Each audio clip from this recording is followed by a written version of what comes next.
All right, so the last one I'm going to do tonight and the rest of them I'll do tomorrow. Document B in the DBQ.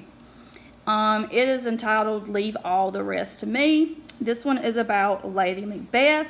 And obviously you would use this in the paragraph or the body paragraph that you're going to write where Lady Macbeth has control over Macbeth's destiny or fate or his ultimate demise. Looking at the story note on this one, let me mark this one. All right, so looking at the story note here, you got that Lady Macbeth just received a letter from Macbeth explaining the Weird Sisters' prophecy that he will be king. This one goes right after document A, where the Weird Sisters have come to Macbeth and told him about the prophecy that he will become the Thane of Cawdor and later king. So he writes everything that the witches told him down in a letter and sends it to Lady Macbeth. And so Lady Macbeth has, received the letter from Macbeth, and it again explains the Weird Sisters' prophecy. So here let's read Lady Macbeth. She says, "Glam as thou art in Cawdor, and shalt be what thou art promised, yet do I fear thy nature. It is too full of the milk of human kindness." And then Macbeth enters. "My dearest love, Duncan comes here tonight." And she says, "Oh, never shall sun that morrow see." So she is saying I can't get this to work. Hold on, guys. All right, so she is basically saying he will die. He will never see the light of morning. And then Macbeth says, "We will speak further." And Lady Macbeth says, "Only look up clear. Leave all the rest to me." She's fixing to plan it out. She's going to plan the murder. Don't you worry about it, Macbeth. I'm planning this out. Next story note. Duncan has arrived at Macbeth's castle. Before Lady Macbeth's entrance, Macbeth speaks his innermost thoughts alone on stage. This is a soliloquy. If you remember back to Romeo and Juliet when they were on stage by themselves, that's a soliloquy.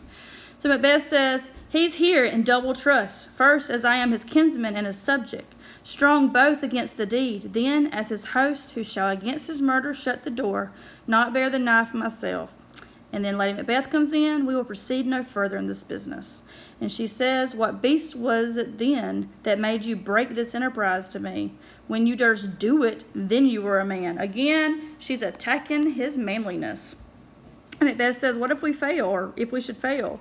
Lady Macbeth says, "We fail, but screw your courage to the sticking place, and we'll not fail." So she pretty much tells him to suck it up, Buttercup. If you are half the man that you say you are, you ain't gonna fail. So let's get this job done. She's very mean, very evil. All right, so now looking at the questions at the bottom, let's go over those real quick with the answers. All right, so on this one, number 1 says, "What news does Lady Macbeth get in the letter that she receives from Macbeth?" Lady Macbeth learns about the prophecy that Macbeth will become king. This makes her happy because if he becomes king, she becomes queen, and she also has power, and she's all about the power, so this she wants to happen. So why does Lady Macbeth fear Macbeth's nature? She fears that Macbeth has too much kindness. He's not man enough in his nature to do what is necessary to become king. 3, in Macbeth's soliloquy, what reasons does he give for not killing Duncan? He has a moment I don't want to do this. Let's just not do this. And Lady Macbeth shames him.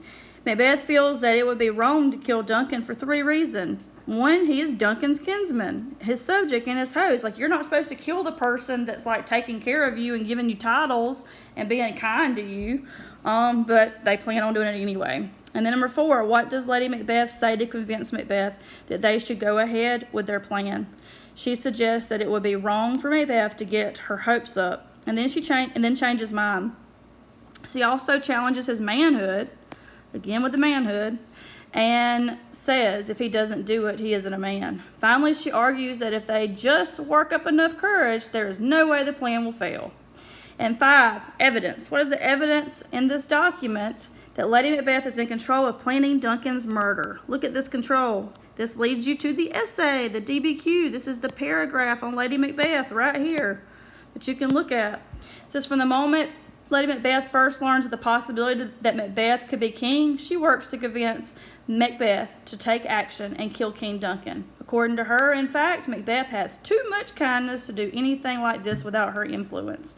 When Macbeth tries to put on the brakes, she challenges his manhood and convinces him that if they are courageous, they will not fail. She is the driving force behind the decision to go forward with the plan to murder Duncan.